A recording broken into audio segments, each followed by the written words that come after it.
Hi, this is Tim of the 1916 Company. Welcome and thanks for logging on. If you love this watch or any on today's show, reach out to me, Team Mosso at the1916company.com.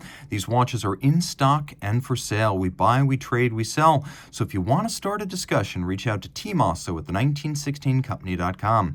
So a watch that is very special on a couple of levels. First, you don't see the 5712 Nautilus Moonphase too often.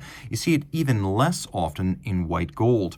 Running from 2006 to 2024, this is a much sought piece that's equipped with the optional factory rubber strap. So with its screw-down crown and 60-meter water resistance, this now discontinued white gold Nautilus Moonphase can be taken swimming.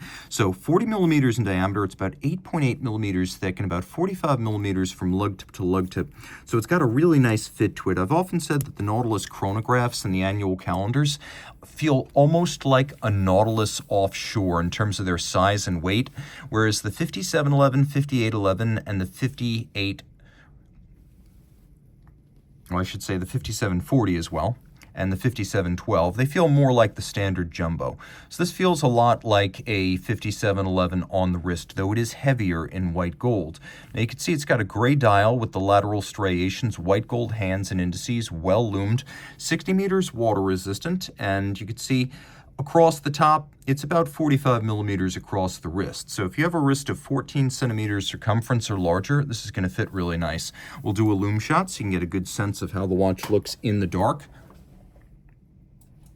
I should mention, this is absolutely a rubber strap. Patek's rubber strap for the Nautilus is designed to look exactly like their leather strap, so don't be deceived. You are definitely looking at a swimmable rubber strap. We've got a white gold clasp. You can see Nautilus branded externally with the twin trigger release system. On the case back, the long-running caliber 240 micro rotor. The benefit of a micro rotor being that you have a case that's as thin as manual wind, a case back that is open and visible like manual wind, but also the convenience of an automatic.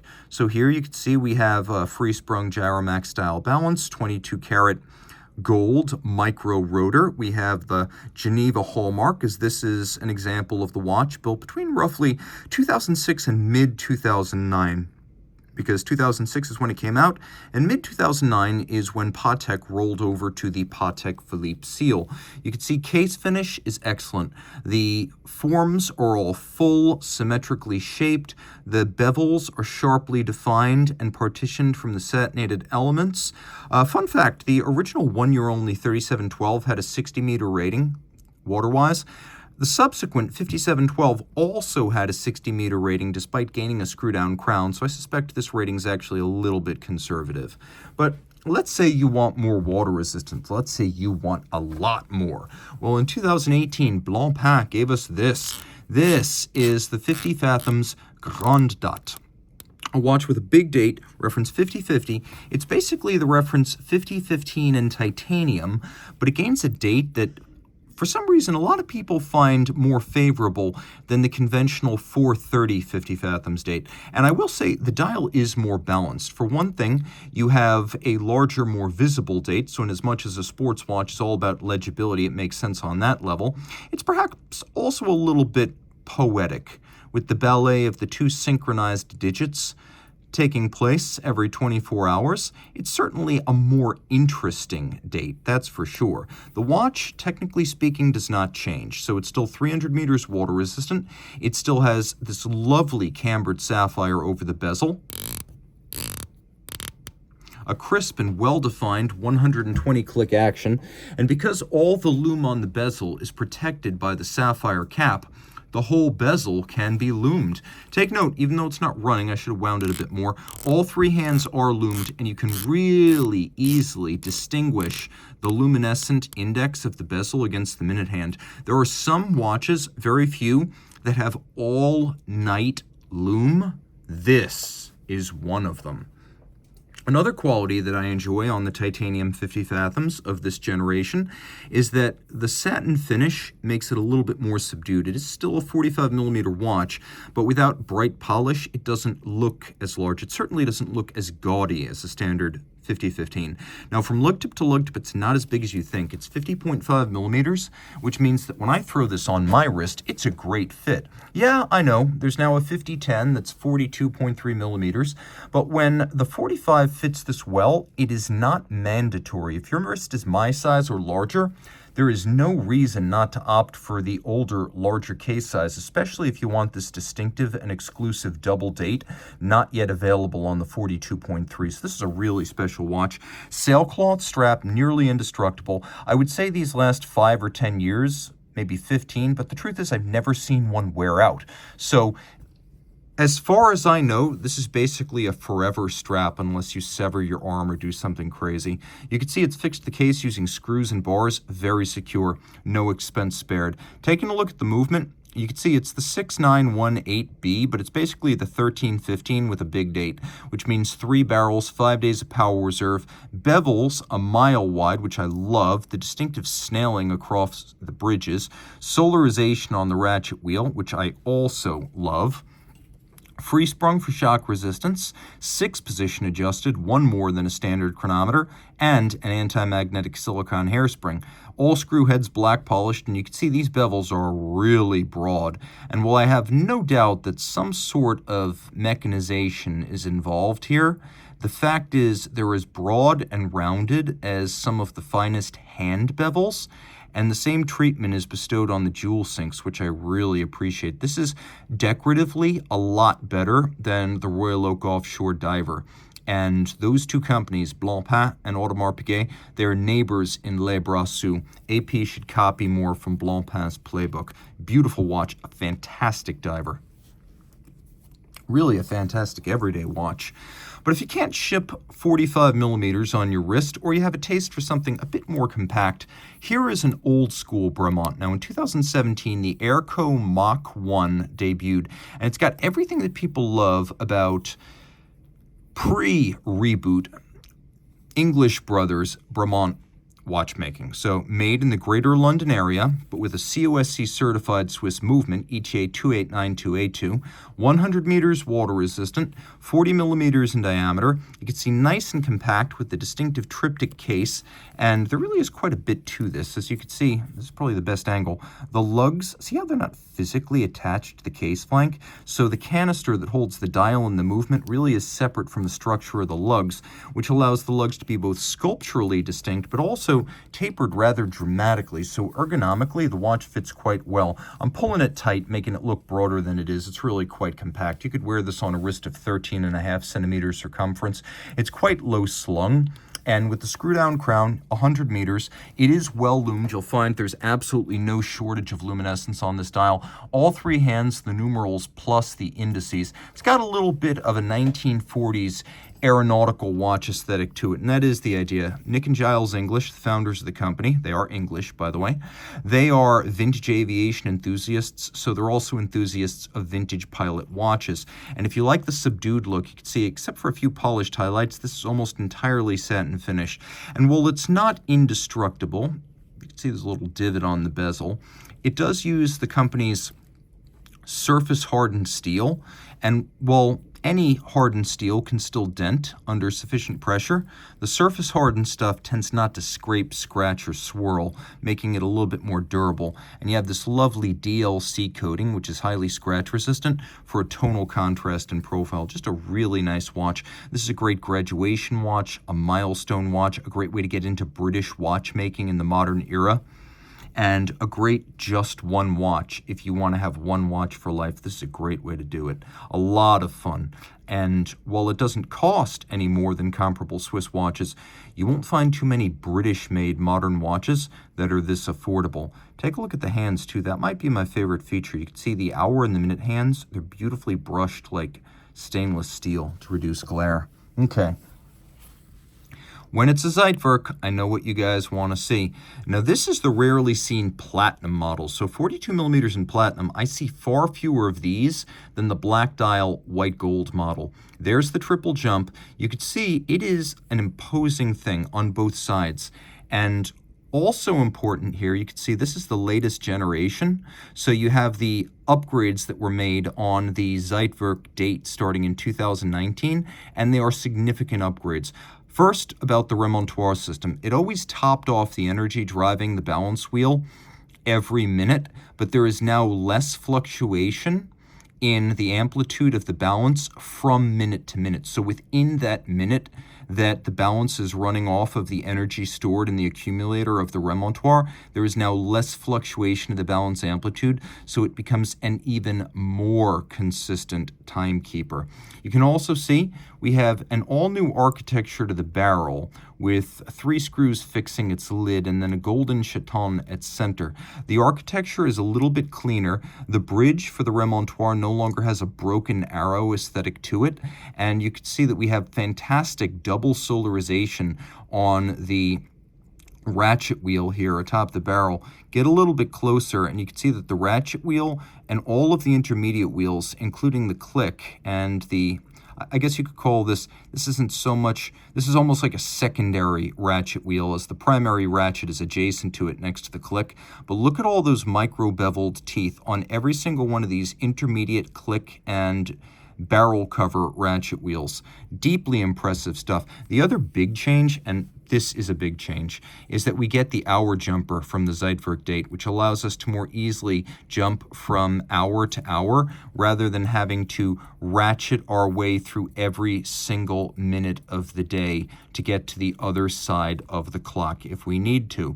Now, the dial's still made of sterling silver. The time bridge, designed after the 5-minute clock at the Dresden Opera House, this is still part of the movement. That's actually a pivot jewel for the discs that display the minutes.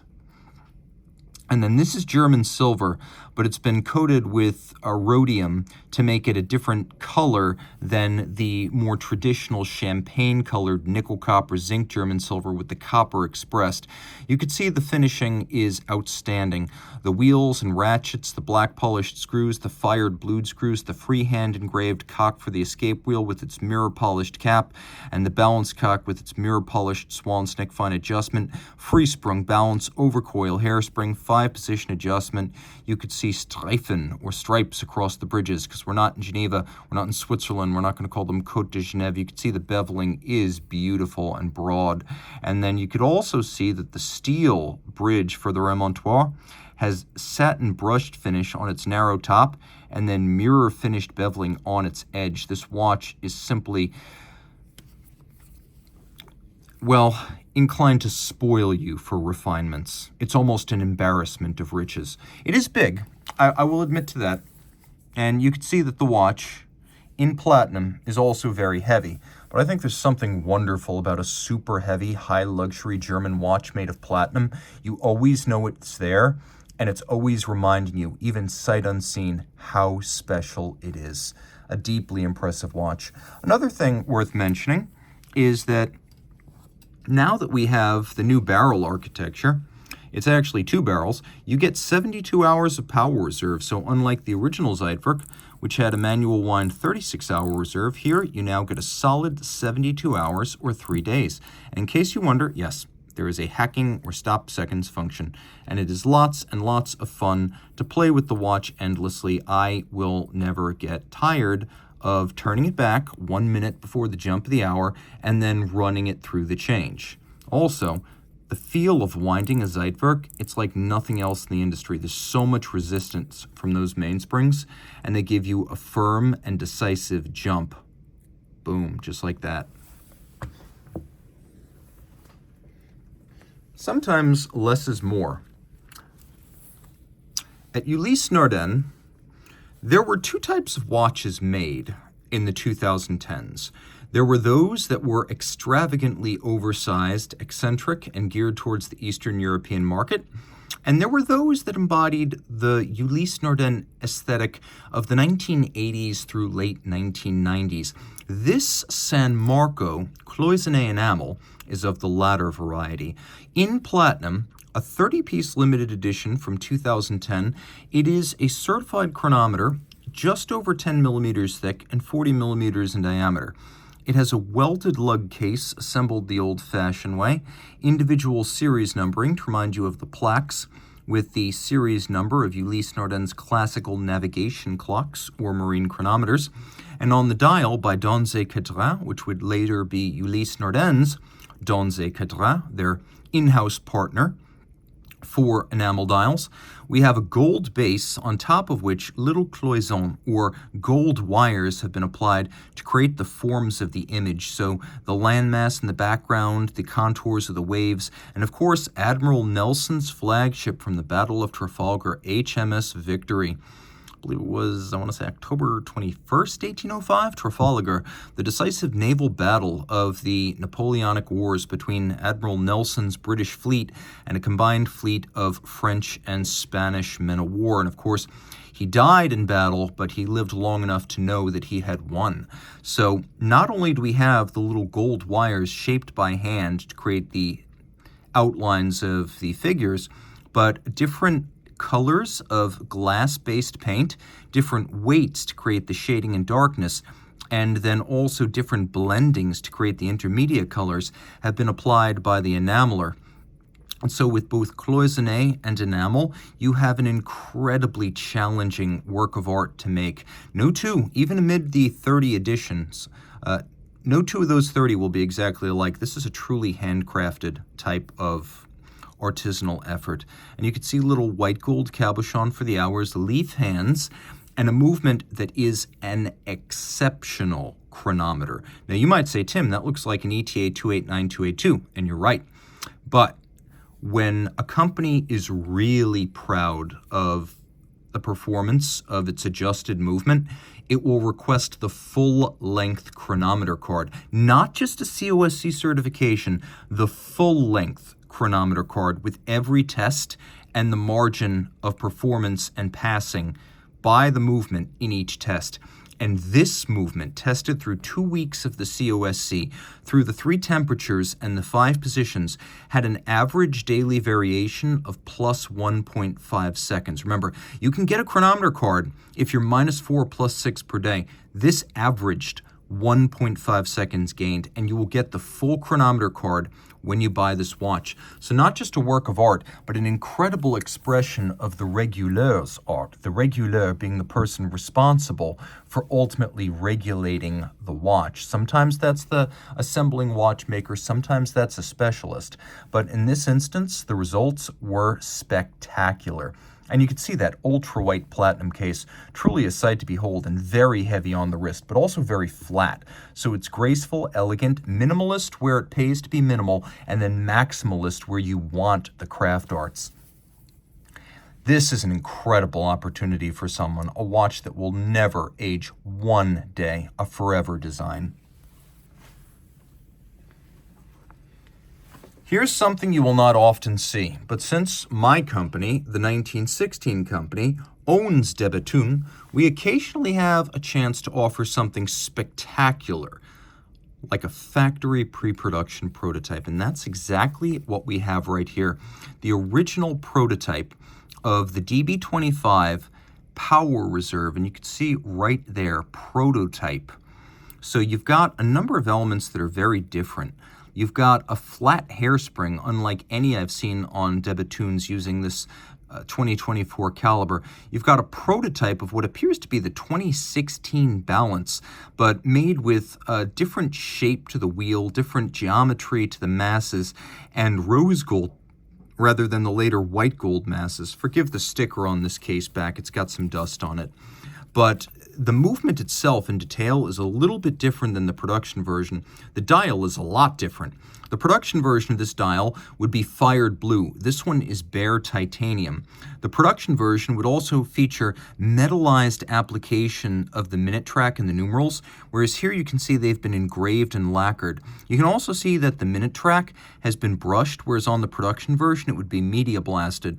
On the production version, the dial would be blue and the hands would be polished, bare metal. And then on the production version, the power reserve indicator would be a color-changing line, whereas here we have a mirrored disc, and then within the mirrored disc we have an indicator that could almost be confused with a Moonphase display. It starts bright and mirrored, and as the watch is wound or winds itself, it transitions to a fired blue titanium. So there are a lot of differences here. The watch is 44 millimeters in diameter. It's about 51.5, or actually it's about 52 millimeters from lug to lug. It's very thin, at just about 11 millimeters thick. It has a 6-day automatic winding power reserve, and in terms of the typical de Bethune shock protection, it does have the triple parachute as well as the shock protected rotor. So you can wear this like a normal watch. It's been to service at the manufacturer, so it's not some sort of pre-production cast-off. It's been cared for as though it were a production series watch, but it's also a one-off as the prototype with a number of non-standard features. It is a snapshot of a moment in the company's history and a one-time chance to own something that was never intended for sale to the public. So this is the DB25 Power Reserve pre-production prototype. Now, one thing I've never understood is why there's not more interest in modern-day Breguet. And I have a theory about that. My theory is that if you bend over backwards to make it seem like Abraham Louis Breguet is all that matters about this company, then you find yourself in the absurdist position of having to pretend that a person who died 201 years ago is still very much the creative lead at the company. And B, you're not allowed to talk about the people who are actually doing spectacular work at Breguet today. So take a look. This is a Breguet Classique Perpetual calendar. It's the 5327BA. This model came out in 2004. It was made through 2023. It's 39 millimeters in diameter, and it's beautifully sized. It has a cold rolled case that's hand finished after cold rolling. It has welded on lugs, the old school handcrafted way of making a case. It has a dial made of a solid disc of gold that's been cut on straight line and rose engines with at least 1, 2, 3, 4, 5 different guilloche cuts, 6 different guilloche cuts, secret signatures etched with a pantograph, signed by hand but duplicated by the pantograph in miniature. We've got a perpetual calendar system. We've got not just that solid gold dial turned by hand, but a movement that has been freehand engraved. Now, this is based on a Piguet, a P71. It's doing business as, I believe, the Breguet caliber 502.3. But you could see that every single surface has been freehand engraved with a floral motif. The rotor has been both skeletonized and engraved. It's been converted to a free-sprung regulator for greater precision of adjustment and shock tolerance. And then we have these beautiful, perfectly concentric overlapping engine turnings. We have beveling. We have polished screws. This watch is just full of decoration, and the movement, the case, the dial, all crafted by hands, and just about 47.5 millimeters lug to lug and 9.1 millimeters thick.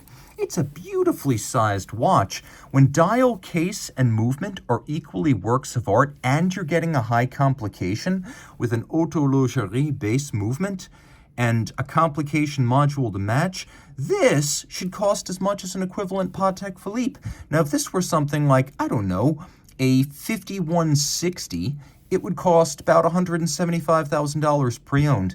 Instead, this watch is less than 1/3 of that, and that's with the full box and paper set. A truly exquisite experience for someone who values quality over hype. This is going to be one of those best-kept secrets in the watch industry. Pass it on. All right. Now, for years, I was always disappointed by a company that billed itself as master of complications, primarily because almost every Franck Muller that I encountered was some sort of three-hand, automatic winding, Soprod or ETA-powered mass-market timepiece.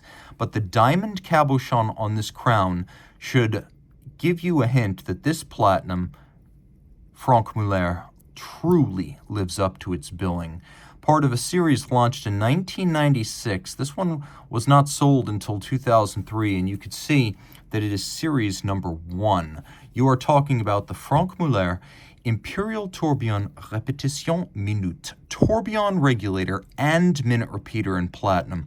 The dial with guilloche and then lacquer on top has wonderful depth. A fully black polished and beveled mirror finished bridge for the 1-minute tourbillon, which features an overcoil. You could see the cage featuring sharp exterior points where bevels converge at a tip, and then a serpentine 1-second indicator on the reverse of the watch. Look at that! The movement entirely freehand engraved. 58 hours of power reserve, manual wind. You have anglage, you have engraving, you have skeletonization. There's even beveling on the interior spokes of the wheels, and it's 5-position adjusted like a high horology watch should be. Take a good look at the case back engravings. Those are also done by hand. So even in this tiny series, no two exactly alike. And yes, it's a minute repeater with a feature the likes of which I've never seen. A little indicator that when it is in the solid black of its arc, lets you know it is now safe to charge the strike barrel again or to set the watch. So let's do our best to get close to 12:59 here and then fire it up.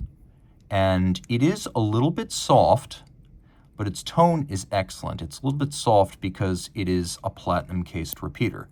I don't think I quite got 12:59, but let's take a listen.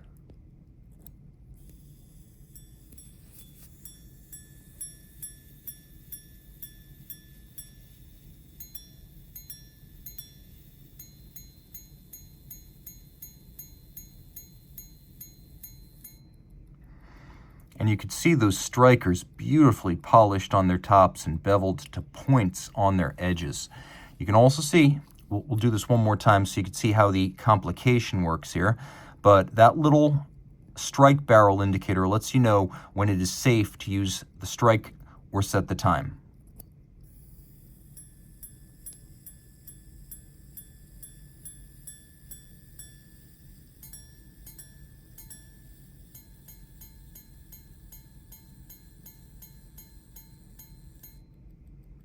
I've never seen that complication anywhere else. Now it's 32 millimeters across, 12 millimeters thick, and 45 millimeters from lug to lug.